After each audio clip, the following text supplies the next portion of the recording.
Penelusuran tim fakta berlanjut. Kami berusaha membongkar cerita mengerikan dari Kabupaten Batang ini. Kali ini tim fakta berpencar dan menggunakan sepeda motor. Sebab selain wilayah tempat kejadian perkara yang berada di beberapa titik, kedatangan kami juga tidak ingin terlalu menarik perhatian warga sekitar. Sebab warga masih sangat marah dengan aksi bejat pelaku dan aksi anarkis warga setempat bisa saja terjadi.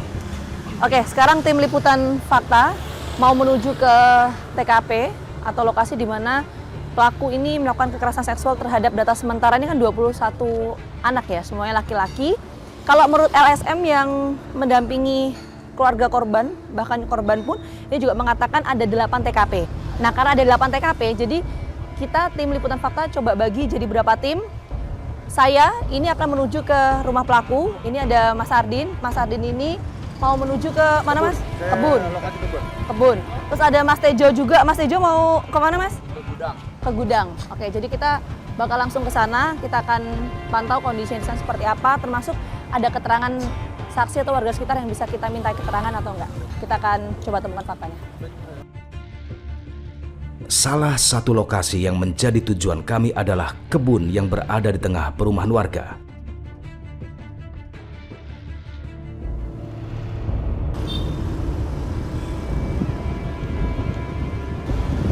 Oke, jadi sekarang kita mau menuju ke TKP atau tempat di mana pelaku ini melakukan kekerasan seksual ke 21 anak-anak yang semuanya ini adalah laki-laki. Ini saya ditemenin sama Mas siapa, Mas? Mas Edi. Mas Edi. Mas Edi ini Dari LSM. dari LSM yang dampingin korban sama keluarga korban ya, Mas ya? Oke, jadi dari sini ke rumah pelaku berapa lama, Mas? Kira-kira 5 menit. Kira-kira 5 menit. Kita akan ke sana.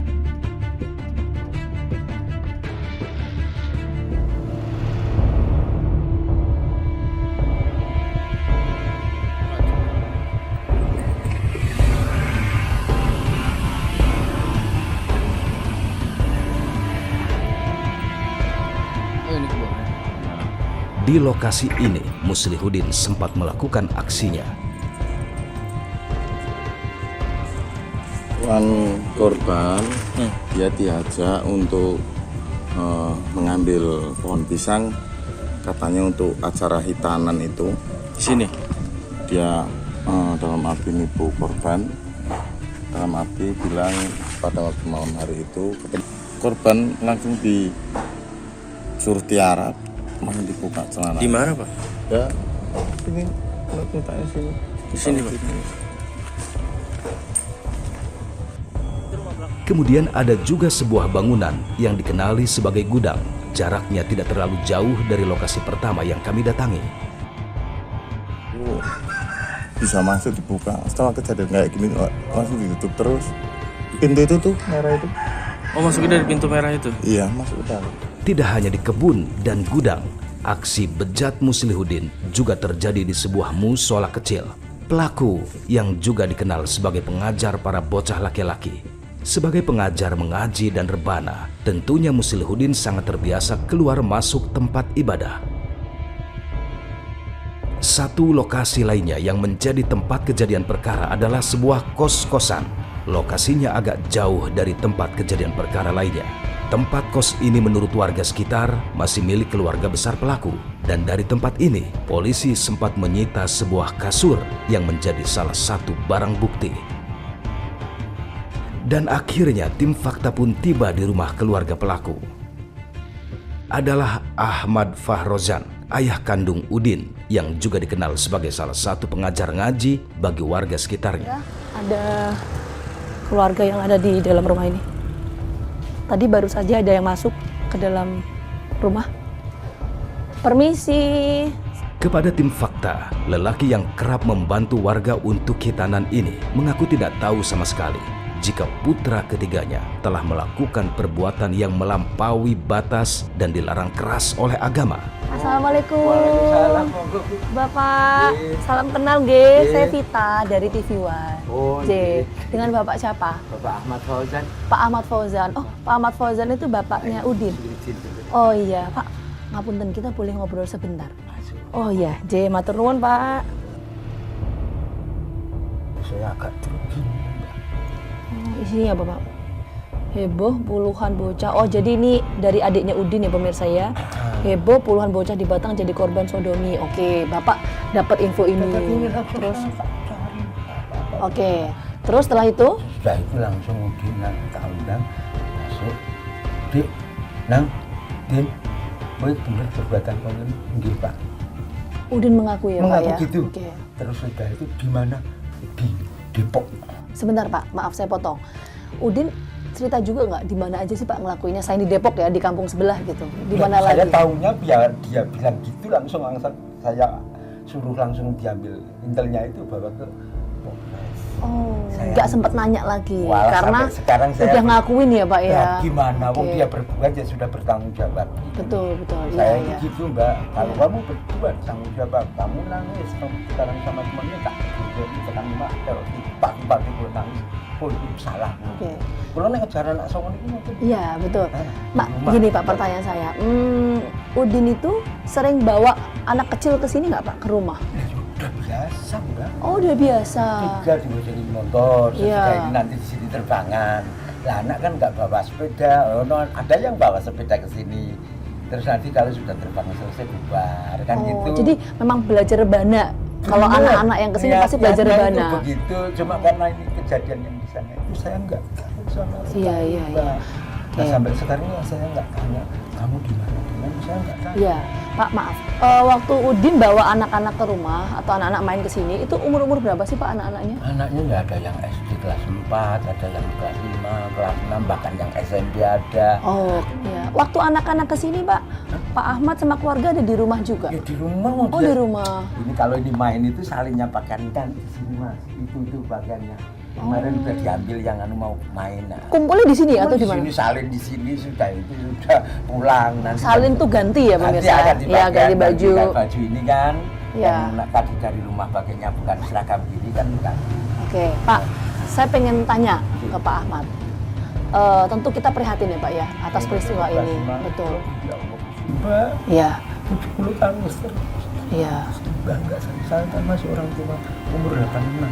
iya, iya. Kita cukup memahami Pak. Iya. Juga tanya terus, Mbak, saya sekolah, saya bilang. Ini kan korban cukup banyak sekali ya Pak ya. 21 dan ini potensi bertambah itu masih ada terus. Bapak selaku ayah dari Udin, apa yang ingin disampaikan ke keluarga korban dan ke Udin juga Pak? Silakan. Bentar Bu, sebelum Udin dipergi di sana itu yang sudah di sana sudah minta maaf Iya. secara lahir maupun batin. Kalau proses memang diproses, kalau nggak diproses saya kurang tahu akhirnya. Oh, jadi sudah minta maaf ya Pak. Oke, terima kasih banyak. Selain itu, Ahmad Fahrozan juga menyangkal bahwa sempat terjadi perdamaian di waktu lalu tentang tindakan Udin yang mencabuli seorang bocah dan menandatangani surat pernyataan damai. Meskipun demikian, dia mengakui bahwa ada orang yang pernah melaporkan kejadian tersebut di tahun 2016. Oke, Bapak nggak tahu sama sekali. Nah, yang ingin saya tanyakan begini Pak ya. Saya sempat dapat informasi bahwa sebetulnya di tahun 2016, enggak, ini saya minta Bapak menanggapi ini dulu. Sebentar, saya kasih pertanyaan dulu. Saya sempat dapat info bahwa tahun 2016, Udin ini sempat melakukan pelecehan ke keluarganya sendiri. Tapi kemudian terus didamaikan oleh keluarganya Udin. Pada akhirnya terus tidak dilaporkan. Itu benar apa enggak Pak? Jadi gini Mbak, itu salah satunya sudah lapor sama saya. Tapi kan saya ingin buktinya. Karena saya kan nggak tahu cuma ada laporan. Oke, sebentar. Berarti betul di tahun 2016 tuh ada laporan ke Bapak soal itu? Iya, Oke. ada laporan cuma Oke. saya minta gini Mas, sama nuduh anakku itu dunia ono bukti sing otentik. Oke. Sampai anak sopo bocah. Saya nggak diberitahu itu anaknya siapa bener sudul. Yang tadi katanya Bapak tuh Bapak dapat info, itu katanya infonya waktu itu Udin itu melakukan itu ke siapa Pak? Ke anggota keluarganya itu ke siapa? Saya kurang tahu, maka saya itu bantah. Saya tanya, Mas sama laporan kondo barang, aku rapopon sama kondo, tapi buktinya nanti sampai sekarang nggak. Mas itu Mas siapa sih Pak? Ya kemarin itu RT-nya. Oke, RT-nya itu ngomong nggak anggota keluarga yang dilecehkan menurut versi RT-nya itu siapa? Saya sendiri nggak tahu. Oh, nggak Saya tahu. tanyain itu sampai nganu yang nggak ada surat perjanjian gimana. Oh, jadi Bapak ketika tanya ke Pak RT-nya mana buktinya? Buktinya Nggak ada. Nggak ada langsung. Termasuk korbannya itu nggak ada? Ya yang termasuk nggak ada laporan lanjutan kan nggak ada Mbak. Oh, nah, Sampai ini detik ini kan Oke. gitu. Maka itu dilaporkan itu bohong. Nek saya tanda tangan sudah konsentrasi sama saya itu bohong itu. Saya Oke. sampai bilang kepada Pak, kalau saya tanda tangan masalah rembukan itu sudah saya tanda tangan, saya demi Allah wa Rasulullah SAW saya nggak pernah itu tanda tangan. oke. Permasalahan yang Oke, jadi sebentar Pak, ini ada dua hal soalnya. Berarti Bapak selama ini yang tahun 2016 itu tidak pernah mendamaikan ya? Karena informasinya Bapak itu mendamaikan sehingga masalah itu ditutup, tidak dilaporkan. Tidak pernah ya, Pak? Perjanjian, kalau ada perjanjian yang seperti apa kan itu tak pantau terus Mbak, saya jadi tahu. Oke, berarti Bapak membantah itu ya? Saya bantah karena nggak ada kelanjutan. Oke. Termasuk juga korbannya siapa? Anggota Belum keluarganya tahu. belum tahu. Sampai sekarang yang laporan kata di sini 25 itu pun saya yang tahu cuma satu tetangga saya ini, tapi dia yang memberitahu Oke. yang Oke. memberitahu. Kami melanjutkan penelusuran. Kali ini kami mencoba mencari kebenaran fakta. Apakah masih ada keluarga korban yang enggan untuk melaporkan peristiwa yang menimpa anak-anak mereka? Dan inilah penuturan mereka. Infonya anak Bu jadi korban. Tapi nggak mau disuruh lapor ke Polres itu belum mau. Kenapa Bu? Katanya takut. Oh, katanya takut. Kan tadinya pas viral itu kan belum ngomong. Saya juga pernah bertahu Bu.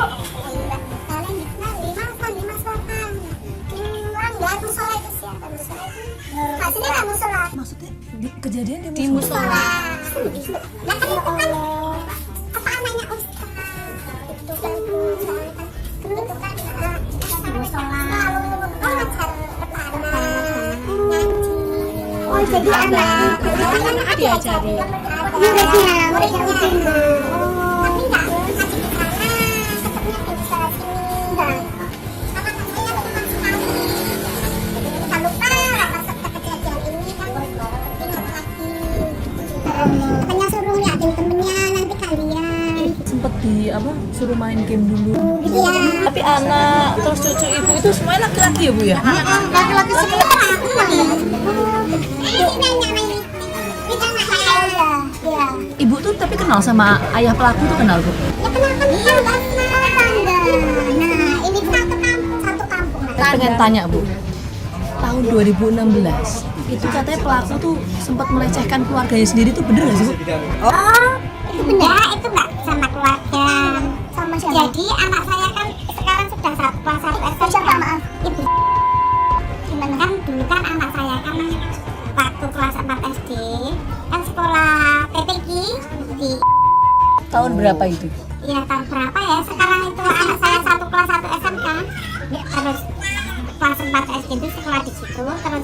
Terus katanya itu sama temennya yang anaknya Pak mau digituin terus nggak mau terus lapor bapaknya itu katanya didamein atau di salah keluarga. Gitu. Itu bapaknya pelaku tuh yang damein. Sama udahnya juga minta maaf Pak Alis Pak kiri suara Pak jalanin meneh kok kuwi aku jalan maaf dikira kan udah kok malah meledak. Terus waktu itu kok mau didamein, ceritanya gimana? Aku nggak tahu itu yang damein itu Pak RW sama belum jalan kepastiannya